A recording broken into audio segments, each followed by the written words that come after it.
Many Ironmen have heard the call of the Shining Kingdom, drawn across the western sea to find themselves upon the shores of a strange new land. And look, there's me.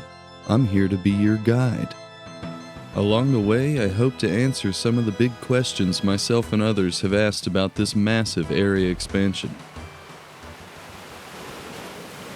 The first stop on our tour of Varlamore will be the Hunters Guild, located just outside the capital city of Fortis in the Avium Savannah. Once you have 46 Hunter, you can enter the bar area downstairs and accept rumors from the guild hunters. Adept contracts will require you to have a Hunter level of 57, Expert requires 72, and Master you'll need 91 Hunter and completion of a quest called At First Light. Now you may be asking yourself, why would I be doing Hunter Rumors? Well, that's a good question.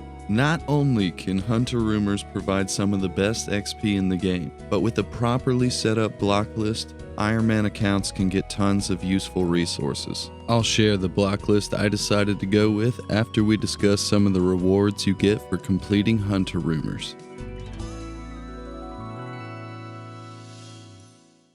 Now, I think it's very important that we start off talking about the fact that your magic shortbow and rune crossbow finally have a sustainable upgrade before you get to the blowpipe bofa era of your account, in the form of the Sunlight Hunter crossbow. Sunlight or Moonlight Antler bolts are easy enough to get through your Hunter Rumors provided you have the Hunter level to actually do so. There is, however, still a place and time for Ruby and Diamond bolts against high health and high defense monsters. Other rewards for completing Hunter Rumors include the Hunter Kit for storing Hunter items, the Hunter Outfit which increases catch rate and boosts the chance of getting the Hunter part required to complete Hunter Rumors, as well as the meat and resources you get depending on what you catch, and other supplies you get from the loot sacks depending on the tier of contract you completed. Hunter meats have a unique healing mechanic where they have an initial heal amount and then a secondary heal 7 ticks later. What this means for you is basically everything Pyre, Fox, and above is better than your Karambwans. Although if you were to eat another meat before the secondary heal takes place, it will be replaced by that heal unless it is a Karambwan or other combo food like gnome cooking or something. I think these new meats are pretty huge, adding new resources to the Hunter skill that are actually useful, while also giving us new healing items and ways to train cooking is just a good thing all around. Another new Hunter resource that's useful for Ironmen is the Moonlight Moth. Doing bossing activities around Varlamore, sometimes you'll just see these guys flying around and you can just grab them for 22 free prayer points apiece if you have the level to barehand them, or you can put them in a jar for later use and anyone standing within 2 tiles of you will also receive the prayer points. You can combine the jarred moths with raw hunter meats to make Moonlight Moth Mix. It has 2 doses and restores a total of 44 prayer points. As for the mixed hide armor that you can craft with the various furs you get from hunter creatures, the boots are a direct upgrade to your climbing boots. The top has some strength bonus if you don't have a fighter torso yet, and the top and bottom both have decent stab accuracy for things like Nex or TOA if you don't need higher defense gear to survive there. So if you don't know how blocking Hunter Rumors works, basically, if you look at the task list for the master you plan on using, and any of those tasks overlap with something you can get from another master, then you can get that task that you don't want to do from another master and you can't be assigned it from the hunter you plan on actually using. If we take the Master Hunter Rumors for an example, he can assign a total of 8 different rumors to us. But since I have Teku Salamanders, Sunlight Antelopes, Red Chinchampas, and Red Salamanders assigned from other masters, then I can only be assigned Dashing Kebits, Herbivores, Moonlight Moths, and Moonlight Antelopes. What you decide to do in block is ultimately up to you, but with this block list I get a nice supply of herbs. I can get the Moonlight Moths for prayer potions if I need to, and if not, they're just very quick and in the Hunter Guild basement, right next to the Moonlight Antelopes, which give you amazing food and crossbow bolt supplies. And the Dashing Kebits are just a really fast task. Like half the time you get it in the first 1 or 2 when you show up there. I could definitely see an argument for doing Red Chins if you still needed range XP or the pet. And the Sunlight Antelopes give you the weaker crossbow bolts as well as good food, and the Sunlight Splinters you need to make the new runes and do the new prayer training we'll talk about later. As for the gear you want to bring to do hunter rumors, there are 3 main things you need to keep your inventory from filling up with crap. You want the meat pouch and fur pouch you can make with the new hunter furs, and the bone crusher if you have it from the Mauritania Hard Diary. You'll need a knife and a teasing stick or hunter spear for pitfall traps, a chisel to chisel the antler bolts, and your Quetzal whistle to teleport back to the Hunter's Guild. If you're doing the Moonlight Antelope pitfall traps, you don't actually need an axe to harvest the logs in that room. The Hunter outfit does not give you the bonus while it's in the Huntsman's kit, by the way, so it's up to you whether you wear that or Graceful. This probably only matters on herbivore tasks, to be fair. If you are doing herbivores, you'll want magic secateurs and an herb pouch. If you have other rumors, then obviously bring whatever traps and items you need for those. Just make sure, if you're doing falconry, you bring money for Matthias, or pay the one-time fee, because Matthias doesn't like it when you don't pay him. Oh no you didn't, oh no you didn't, oh no you didn't, oh no you didn't, oh no you didn't you, oh no. So earlier I mentioned the Quetzal whistle that lets you teleport to the Hunter's Guild. You'll unlock the basic version after 10 hunter rumors and you can upgrade it as you do more. But now seems as good a time as any to mention all the other transportation methods you'll unlock around Varlamore. So you may have noticed while doing your hunter rumors that you got an item called Quetzal Feed. You can use it to recharge the whistle, but I recommend not doing that until you've built all of the Quetzal landing sites around Varlamore. Some of the landing sites are unlocked initially, but others you will have to build. Each one costs 10 Quetzal Feed, 3 limestone bricks, and 4 soft clay, and you don't need any tools to build them. Here's a map of all the Quetzal landing sites that are currently in the game as of making this video. Using the transport system requires completion of the Twilight's Promise quest, and you can easily access it with either the Hunter Whistle or the spell you unlock during the same quest requiring 54 magic.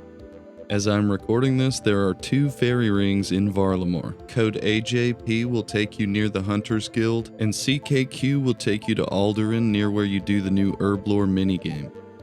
You can also take a charter ship to Varlamore. Hell, if you're watching this in the future, you can probably take your own ship to Varlamore. And there's also a necklace called the Pendant of Eights that you can get from the, Amoxliatl.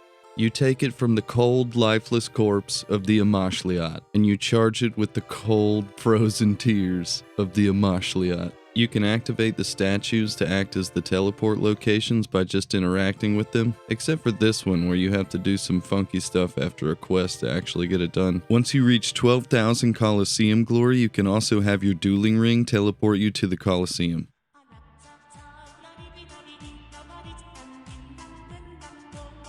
The Shining Kingdom has a lot more to offer an Ironman account than just hunter training, like this new farming patch. Gotta love those.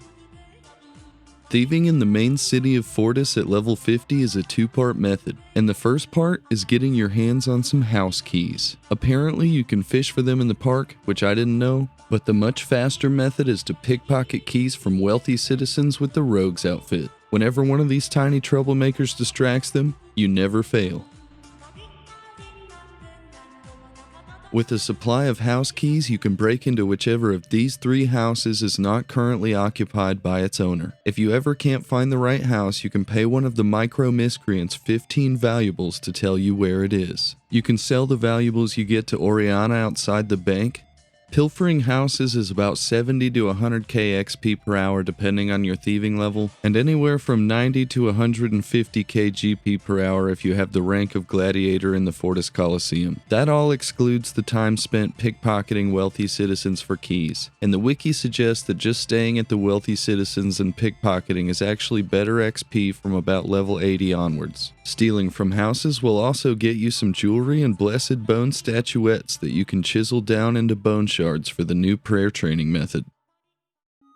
There isn't much to talk about with the new agility course. It requires 50 agility for the basic and 62 for the advanced course. You automatically pick up termites and blessed bone shards as you run the course, and it's only 6 clicks. It's super chill, but at around 30k XP per hour for the basic and 40k XP per hour for the advanced course, it isn't really competitive with other training methods.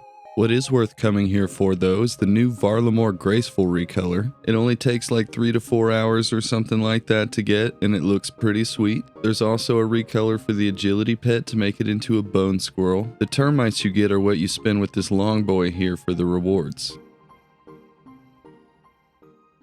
Make sure to build the Hueycoatl landing site near where the new prayer training activity takes place on top of Ralos' rise.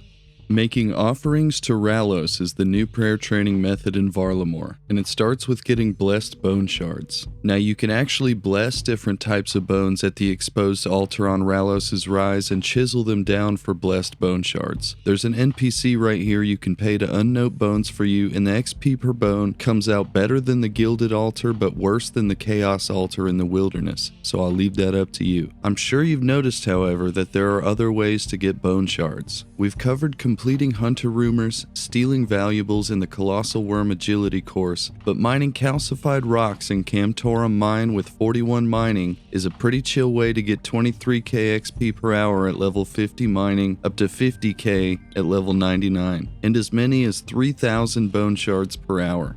Bone shards also drop from Perilous moons, Amoxliatl, and frost naguas. The second of the 3 ingredients you'll need for this prayer method is wine. This is the easiest ingredient to get in bulk, as you can just buy wines for 1 GP each relatively close to a bank at the pub in Cam Torum, or pretty much all the bars in Varlamore have an infinite stock of wines. The final ingredient is technically optional, but I recommend it, because you can get more XP by adding 2 Sunfire splinters to each wine with a pestle and mortar to get Sunfire wines. Now I know what you're thinking. Why did I block sunlight antelopes if I can get Sunfire splinters from catching them? Well, it turns out there are better ways to get Sunfire splinters, which we'll get to shortly. Bear in mind, you can only add the splinters before you bless the jugs of wine, which is the next step. Bring your bone shards and an inventory of Sunfire wines. Bless the wines on the exposed altar, then take them to the libation bowl. The blessed wines can't be put into the bank, by the way, so only make as many as you need. The ratio is 1 wine for every 400 bone shards, so 27 blessed Sunfire wines should let you offer just under 11,000 bone shards. Fill the libation bowl with one of your wines, then spam click it until you run out of prayer points. You can refill your prayer at the nearby altar.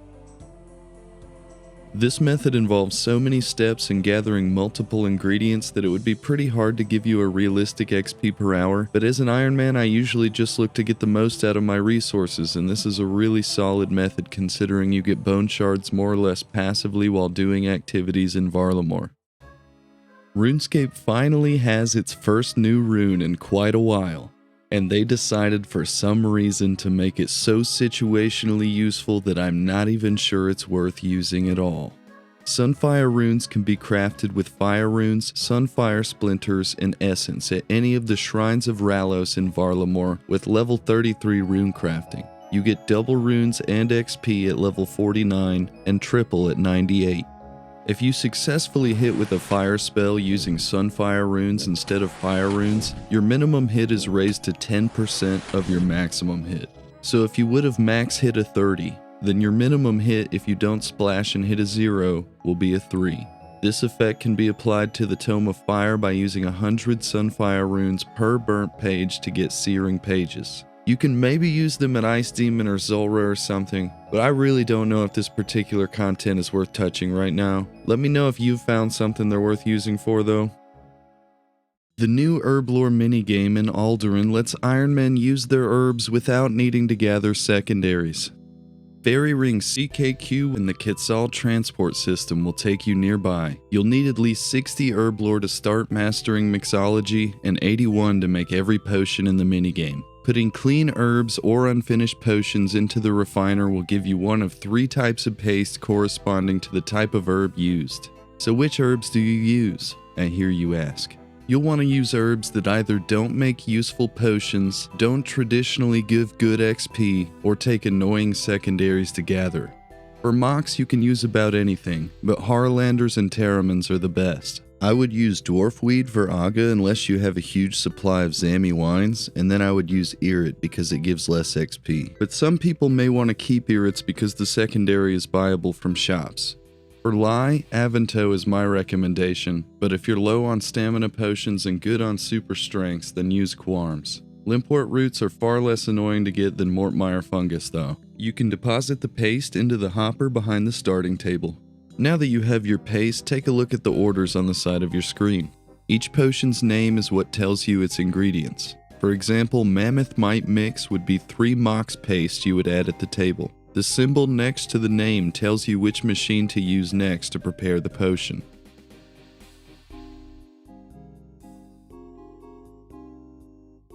You can either use the potion on the machine or left-click the machine to start the first unprocessed potion in your inventory. I recommend using the Mastering Mixology plugin on RuneLite to make this activity pretty mindless, and each machine also has a way to speed it up. Click the agitator when you see fireworks come out and the plugin highlight.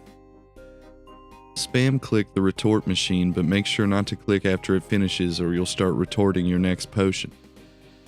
Click the Alembic machine after it pumps 5 times or the plugin highlights it. Digweed will occasionally spawn in one of the corners of the room. Pick it up and add it to your best potion in your inventory to double the XP and points that potion gives when handed in. To deposit your finished potion order, click on the conveyor belt. Turning in multiple potions on the order at once will increase your gains. Each type of potion gives different amounts of resin as rewards, and there are 3 types. Point distribution for rewards is important because they cost a combination of the 3 resins you get from handing in potions. As for rewards, you can get the goggles, which have a chance to save your secondaries, the reagent pouch, which you can use to store your herblore secondaries, an upgraded version of the Amulet of Chemistry, and you can unlock a new bank interface for your potions. And I've got to say, I've never seen a UI quality of life feature locked behind a minigame before, but I guess bank slots do have a cost, so I'll take it. The chugging barrel is also a reward you can get from mastering Mixology, but it's one of those put in hours now to save seconds later kind of things. When the herblore minigame came to RuneScape, it brought with it 2 new potions, the Prayer Regeneration Potion and the Goading Potion. The Prayer Regeneration Potion restores 66 prayer points per dose over the course of 8 minutes. That means with at least 42 prayer bonus, your protection prayers won't actually even drain your prayer. The seed you need to grow the herb to make this potion, however, you can only get from Huey and the Moon Chest, and the secondary comes from Mixology. So you could probably argue that it's prohibitively time consuming to even bother making this potion unless you're trying to do the Inferno or something. The Goading Potion, however, is made with the Harlander Potion and the same secondary from Mixology. It makes things aggressive to you in a 9x9 area. This is really nice for like Dust Devils and really a lot of Slayer tasks, and I think it also works on Jad's healers and things like that. A neat skilling adjacent update I thought I'd mention is the costume needle you get after the Death on the Isle quest. It works as a needle with infinite thread, which is just convenient, and it saves you 1 entire inventory slot when crafting dehyde bodies and such. And finally, the last thing I want to bring up in the skilling portion of this video is the Moon Chest. You can think of it kind of like the crystal chests in Taverley and Prifddinas, except half of the Moon Key comes from skilling and the other half comes from bossing. The loop half of the Moon Key comes from mining, fishing, or woodcutting in Varlamore, and the tooth half is dropped from Huey, the Amoxliatl, and monsters in the ruins of Tapioca where the Amoxliatl and the Moon Chest are located. The Moon Chest gives Sunfire Splinters, Waska Seeds for the new Prayer Regeneration Potions, Alkables, and a rare chance for an uncircumcised Onyx.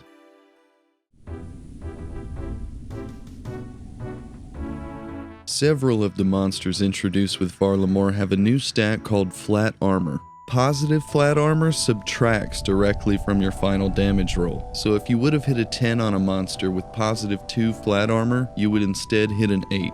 Negative flat armor is the more common stat, and adds directly to any damage roll that isn't a 0, so your 10 would hit a 12. Thralls ignore any flat armor mechanics. What this means for our gear selection is basically that if our target has positive flat armor, we can start to see our slow, high-hitting weapons doing better over time. If our target has negative flat armor, then we're better off using fast weapons or double hit splat weapons.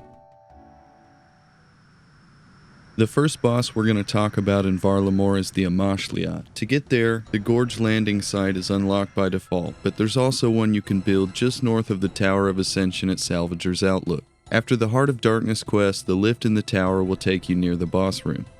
The boss drops the Pendant of Eights to teleport you close by the tower as well as around other places in Varlamore. There are Moonlight Moths just outside the door that you can use to refill your prayer if you want to conserve your supplies and extend trips. You can also use these to farm the Nagwas in the room to get the Pendant of Eights that way. The Amoxliatl is weak to crush and has -2 flat armor, so multiple hit splat weapons tear her apart. Unfortunately, the cold tamales drop from this boss, and I recommend getting them before heading to Perilous Moons for the Mac Daddies. If you have a Sarachnis Cudgel, Bludgeon, or a Zami Hasta, you'll be cooking, but I came here with a zombie axe and did just fine. If you're considering taking the Torag's bank fillers with you, just go get the zombie axe. Wear your best strength bonus gear and bring a spec weapon and super attack and strength potions. Just a few prayer potions should be fine if you have 85 Hunter to grab the moths between kills. You'll also want Thralls, but the kills are so fast and I'm pretty lazy, so I just went with Alch Runes. I'm pretty sure all the damage in here is avoidable, so as you improve at the boss you should need less food. You'll want to set your quick prayers to protect from magic and piety, and just keep them on throughout the fight. The boss has a standard attack and 2 special attacks. Each standard attack will make spikes on the ground you have to dodge, as well as an icy pool on the ground where you were originally standing when the attack started. This has you keep your movements concise and encourages you not to run around the arena. You'll want to try your best to move in between your own attacks to keep damaging the boss. Walking 2 tiles away from the boss will drag her toward you, allowing you to cover up your previous line of icy pools. Every 2 to 4 regular attacks, the boss will do one of its special attacks. Whichever it does the first time is random, but then it will alternate between creating blocks of ice on the floor and turning off your prayer. The blocks of ice can be one-ticked with any melee weapon. If you don't destroy them, they will throw icy pools in a 3x3 area and heal the boss. If you don't turn your prayer on in time for the other attack, it can hit up to 34. Once you get into the rhythm of this boss, I actually think it's really fun. It encourages you to want to do better at the mechanics and beat your best time, and a lot of the movement you practice in here is going to make you better at the game in other places. The boss drops the Pendant of Eights that you use to teleport around Varlamore, as well as the frozen tears you use to charge it. The only other unique aside from the pet that the boss drops is the Glacial Tomatli, which I will be referring to from here on out as the Cold Tamales. These are basically a slightly weaker version of the dual Mac Daddies you get from Perilous Moons, and I recommend getting them before you head to Perilous Moons so you can use them there on Blue Moon. The other decent drops that the Amoxliatl has are Water Orbs for Battle Staves, which is honestly really convenient, Bone Shards for Prayer, Prayer Potions, Alkables, Runes, and Ores. After you've got your cold tamales, you'll want to head on over and do the Perilous Moons quest, which gives you access to the Moons of Peril. I'm pretty sure I've mixed up the name of the quest and the name of the boss about 17 times in this video, so sorry about that. To get to the Moons of Peril, there's a landing site you can build near the entrance to Cam Torum, and calcified moths from mining in Cam Torum can also teleport you directly to the city. I've put together a little Moons of Peril checklist for Ironman here, but take it more as a recommendation than a rule. It'll really help you out to grab a tank top and bottom from Barrows. You'll at least want dragon armor probably, because this is one of the rare places in the game that slash defense is super important. The cold tamales from the Amoxliatl are too easy not to grab beforehand, and the chally from the Western Hard Diary is going to do a lot of work for you as a spec weapon, and you can use it on the clone phase of Eclipse for massive damage. Thralls are also basically a necessity. They help you skip phases consistently while you're doing the Perilous Moons grind. Now let's revisit the idea of flat armor we discussed earlier to decide which weapon we want to select for each boss. The Eclipse Moon is weak to stab and has +6 flat armor. I've decided to go with the Abyssal Dagger, but you can easily get away with a Dragon Sword if you want. The Blue Moon is weak to crush and has -5 flat armor, so once again we'll be looking at double hit weapons preferably. The dual Mac Daddies are your best bet here, but obviously the cold tamales will be what you use until you get them. Blood Moon is weak to slash and has -2 flat armor. I've decided to just use a whip. You're not getting much better than that without the Blade of Saildor, but you can also use a Dragon Scimitar or the Sulfur Blades from the Sulfur Nagwas nearby. If you find yourself taking a lot of damage, especially in the Blood Moon where it heals itself, you can consider swapping your Dragon Defender out for a Dragon Square or a Crystal Shield. The Serp Helm is also technically an upgrade if you feel like upkeeping it. The dungeon itself provides all the tools, food, and potions you'll need to stay here as long as you want. You can even restore your run energy at the cooking stoves with a cup of tea. To choose between catching lizards with a rope trap or using a big net to catch fish for food, there are 3 numbers to consider. Take your cooking level and divide it by 3. Take your fishing level and divide it by 3. And then take your hunter level and divide it by 2. Which number is lowest? If it's your cooking level divided by 3, then that number is what either food will heal you, so it doesn't matter what you pick. If your hunter level divided by 2 is higher than your fishing level divided by 3, then use lizards and vice versa. Lizards can heal up to 33 at 99 cooking and 66 hunter, and brim can heal up to 33 at 99 cooking and 99 fishing. Higher cooking level also gives you more pieces of meat per lizard and faster cooking speed for brim. To make potions, get the Moonlight grubs from the grubby saplings and grind them with a pestle and mortar. Then add the Moonlight grub paste to a vial of water. The Moonlight potion works as a prayer potion, super combat, and divine super defense potion in one at level 70 herb lore, with some of those effects lowering if you have a lower herb lore level. You'll lose the super strength effect if you have below 55 herb lore, and you'll lose the super attack effect below 45. And by that I mean they'll have the effect of a normal attack and strength potion. Protection prayers don't do anything at the Moons of Peril, so you can just use your best melee boosting prayer. You can also top off your prayer with the Moonlight Moths flying around the camps. The reason we brought such tanky gear is that each successful hit any of the moons do to you adds a stacking debuff called Curse of the Moons. Each moon attacks in a 3-hit cycle, and if any of the hits miss, the rest in the volley will also miss. Each attack that hits, however, will apply a 1, 2, and then 5 stacks of the debuff. Curse of the Moons has different effects between the 3 bosses and slowly goes away over time, disappearing completely each time you kill one of the moons. Each boss room has 8 sigils on the ground for each of the moon cycles. One of these sigils will be glowing, and you have to make sure to always be standing on the glowing sigil during the boss's normal attacks. Standing off of the glowing tile will cause you to take rapid stacking damage. The glowing sigil will rotate clockwise around the room after every 2 of the boss's attacks. When the sigil reaches the full moon or the new moon, the boss will do a special attack. For the Eclipse Moon, make sure you're using your stab weapon. Her curse causes your hits to occasionally glance, reducing your max hit by 12. One of the Eclipse Moon's special attacks makes a moon shield you have to stay behind to avoid the boss's attacks. The shield moves at a walking pace, so enable the setting that lets you hold control to walk while your run is enabled, and this one is pretty easy. The second special attack moves you to the center of the room. Equip your highest hitting weapon and click under each clone as soon as it appears to parry them for thick boy damage.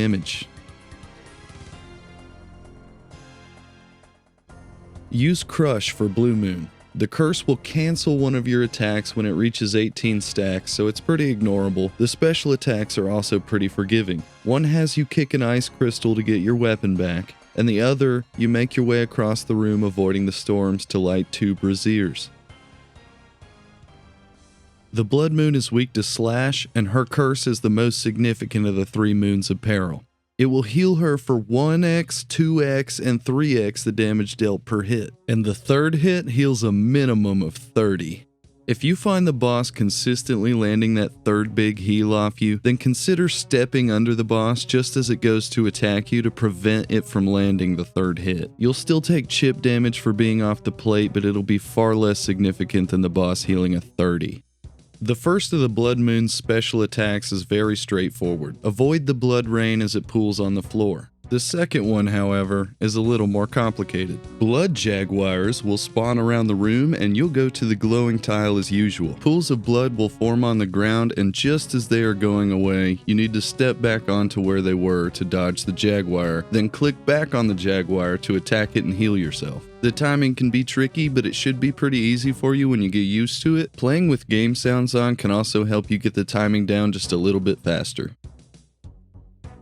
The regular drops you get include more water orbs, herbs, super compost, bones, and shards for prayer XP, and of course, you can get the Moons of Peril gear sets. There is dupe protection on set pieces, so you won't get the same piece twice unless you already have the full set, and you'll only get set pieces from moons you killed. This lets you target farm the pieces pretty easily, and extra pieces can be gambled to this lady for a roughly 1 in 50 chance for another piece of equipment, which can be the same piece.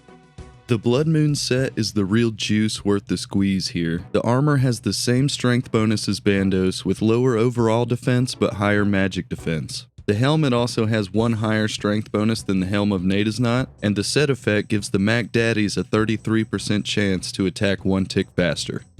The Blue Moon gear gives magic and melee damage bonus, and the spear can auto-cast from any spellbook except Lunar's. Blue Moon armor is similar to Aram's but with lower overall defense, but it's lighter and it has a higher magic defense with the same magic damage bonus. The set effect gives the spear a chance to melee attack instantly after landing a freeze or a bind spell. For the Eclipse Moon gear, the Atlatl uses melee strength bonus but range accuracy bonus, which lets you use a more tribrid based gear setup with fewer switches. The armor gives ranged accuracy just slightly better than the God D'hide, and some melee strength, but the defense stats are lower except for magic and crush defense.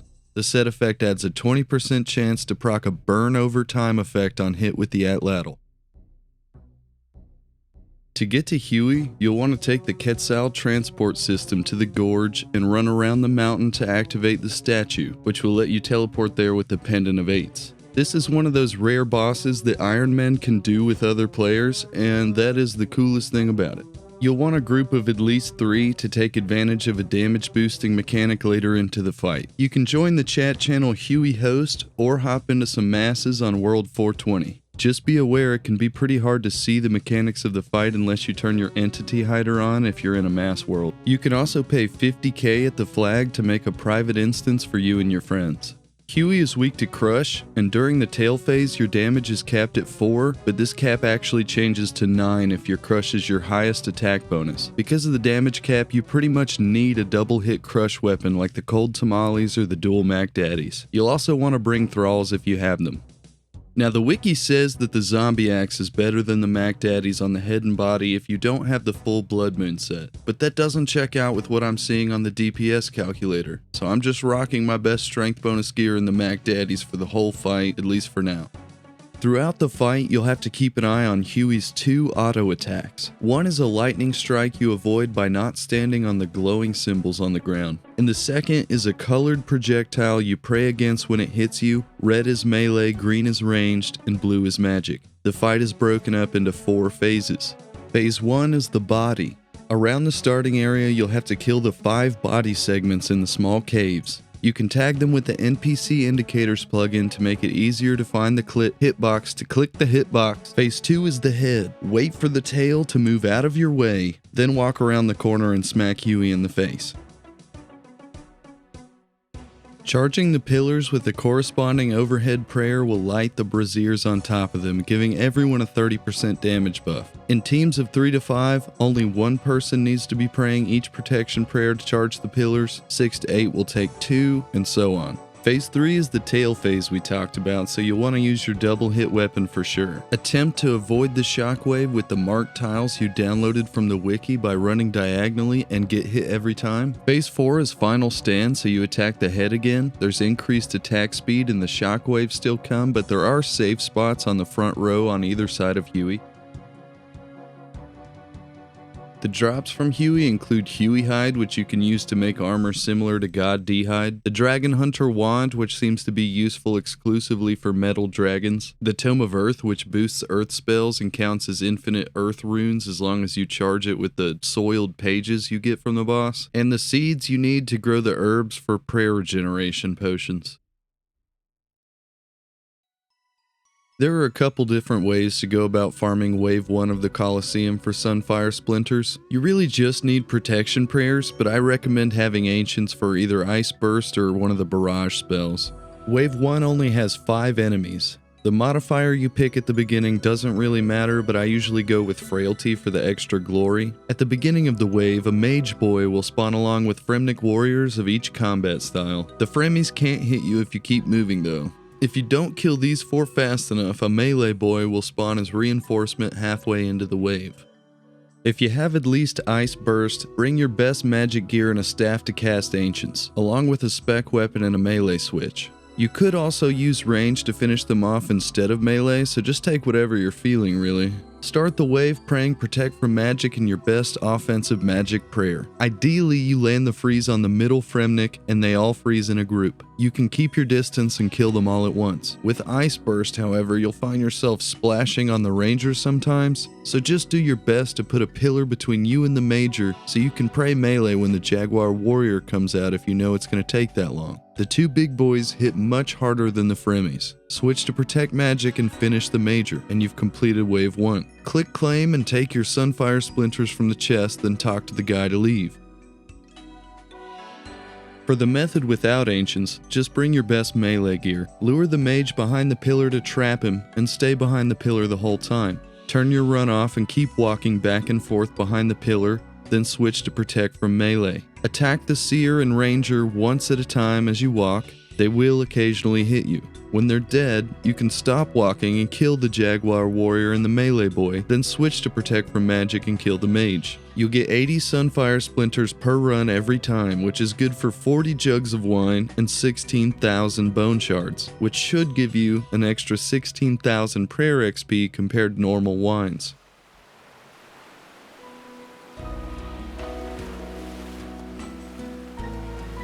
So I think it's important to say that more is going to come to Varlamore very soon. They're looking at a fletching minigame where you use your bows that you've saved up, a new delve boss that could potentially come with a new best in slot mage cape, tribrid boots, a demon bane crush weapon as well as a thrall upgrade, and there's talk of a new slayer dungeon where the monster's HP scales with your slayer level and could potentially drop a new tribrid shield. So back to those questions I showed you at the beginning of the video. Is Varlamore the new meta for mid-game Ironmen? Gear-wise, I'd call it another step in the path. I think their intention is to fill the gaps in some long grinds like they did with the Zombie Axe and Warp Scepter, and now with Varlamore, the Hunter Sunlight Crossbow, Hairless Moon's gear, and to a lesser extent the ranged armor. I also really enjoy the bossing experience as a whole. The bosses look great and are for the most part fun and engaging. They encourage you to want to get better at the game. You still want a Bofa. You still want to do God Wars. There's not really a shortcut to be had here unless you're just trying not to play the game. It's just nice to have some more options along the way. From a skilling perspective, the prayer and herblore methods are hard to ignore if you want the most XP for your resources, but don't make older methods irrelevant either, so I think that's also pretty well balanced. I do think we may have left fun back in the PVM section to be honest, but the skills they're looking to improve here are pretty ass to begin with, like prayer, thieving, and herblore had pretty low bars to clear in terms of improvement to the gameplay loop, and you're only really doing the agility course for the cosmetics. Hunter, on the other hand, is pretty much better all around for every type of account. Rumors add a lot of XP and useful loot to the grind, and once you understand the block list system, you can really get whatever you want out of the skill pretty painlessly. You should definitely be doing Hunter Rumors. And now for the big one that I've gotten asked and I'm sure many other people have wondered. Where is Varlamore gear useful?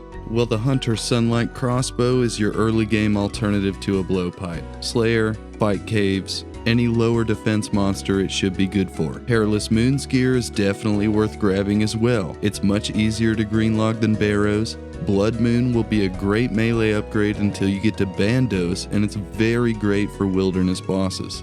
Blue Moon is pretty similar to Aram's, just easier to get, and the Eclipse set is a good choice for raids or anywhere you'd want to use a hybrid gear with fewer switches, and performs only slightly worse than the Bofa at a lot of places. While the Hueycoatl isn't a significant upgrade over God D Hide, it can be a more predictable way to fill out any pieces you might be missing. And I'm just saying, if you don't have a blowpipe and Bofa, go grab a Sunlight Crossbow and an Eclipse set. They'll get the job done.